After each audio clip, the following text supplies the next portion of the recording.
Welcome to Her Money Mentor. Today we're going to talk about what to do when that paycheck hits your bank account so you can start to heal your relationship with money and level up into entrepreneurship.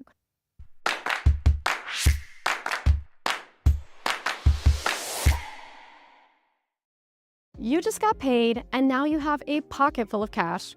The question is, have you already spent that money? Before you hit up your Louis Vuitton and buy yourself a new handbag, let's talk about using your paycheck correctly. The first key to becoming rich, wealthy, or financially free is using your paycheck wisely to build wealth.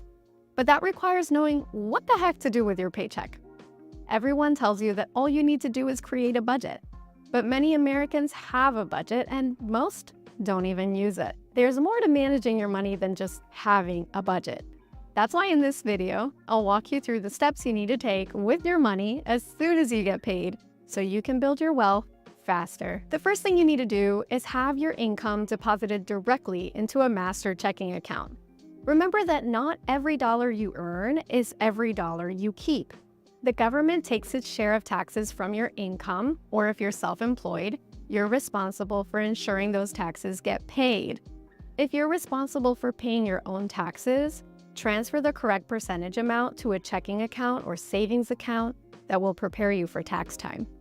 In addition to your taxes, some of you may have the option to invest your money before or after taxes, depending on what situation is yours, like a 401k or IRA. If you're using a 401k at your job, this is normally deducted automatically from your paycheck. If you have an IRA or Roth IRA, you may be contributing to it on your own. After taxes and retirement contributions, this should be the income that's left in your checking account. Don't have a checking account? Hack your future. Google relationship banks in your city and open your checking account with a major bank institution to leverage your time with them for lending and credit opportunities in the future. Fintech banks might seem fun and convenient, but they don't rely on the relationship that you have with them.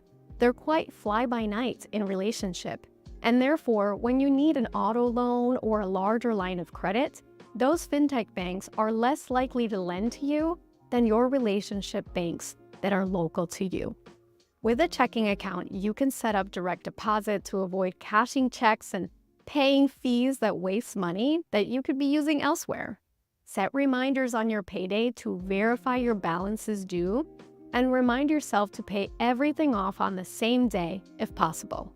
If you become overwhelmed with that strategy, you can contact your creditor or your lender and reschedule your due date to keep you on track. Once you have the basics down, your number one priority is to open up a high-yield savings account. The higher the interest, the more money you'll receive from the funds you hold in your account. So whether you save $2,000, $5,000, or $10,000, your task is to save it as quickly as possible. These funds are for emergencies only, like maintenance repairs, and they should be easily available in case you need them. Once you have your emergency funds padded, it's time to pay down high-interest debts like credit card debt and loans. High-interest debts are costing you a lot of money, so prioritize paying them down quickly once you have some cash in your savings. You want to start moving the payments you were originally putting in your savings and start aggressively paying down these debts. Throughout your lifetime and depending on your situation, you'll likely alternate between two most popular paydown methods. One is the debt snowball method, which focuses on paying down the smallest debt first, while the debt avalanche method targets the highest interest rates.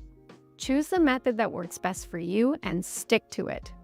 Now that you're on your way to financial freedom, you can start to invest 10 to 15% of your income. After saving your designated amount for an emergency savings account and paying down your debt, start to invest 15% of your paycheck to build wealth. There are various ways to do this depending on your risk tolerance. You can open up a separate checking account for investments or create an automatic passive investment account in the stock market and contribute to it automatically each month. As you invest, you should also save 10% of your paycheck. This money goes into a separate savings account to build a larger emergency fund, ideally 3 to 6 months worth of expenses. Automate this process so the savings become effortless. Then manage your spending wisely. Understand the difference between needs and wants, and prioritize your needs first. Common ones disguised as needs include luxury cars, the latest smartphones, dining out, and simple changes like not paying for a $30 cocktail can save you a significant amount of money annually. You can easily curb your impulse purchases. A hack of mine is to add my Amazon items to cart and then save them for later. You'd be surprised how many items I have on my save for later that never made it back into my cart.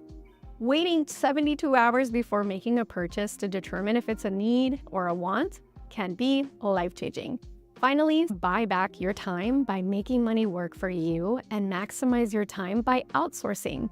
As you build your wealth, identify tasks that you really dislike doing and consider outsourcing them. Is this cooking, cleaning? Is it bookkeeping? This allows you to focus on activities that bring you joy and provide a better return on your time. Because you laid out the groundwork on financial freedom, you will have more money to do the things you love and afford things that you thought you could never afford. It's never too late to start managing your paycheck to build wealth and financial freedom. If you enjoyed this video, don't forget to subscribe to Her Money Mentor and hit that like button for more personal finance tips. Millions of dollars will pass through your hands in a lifetime. What will you do with yours?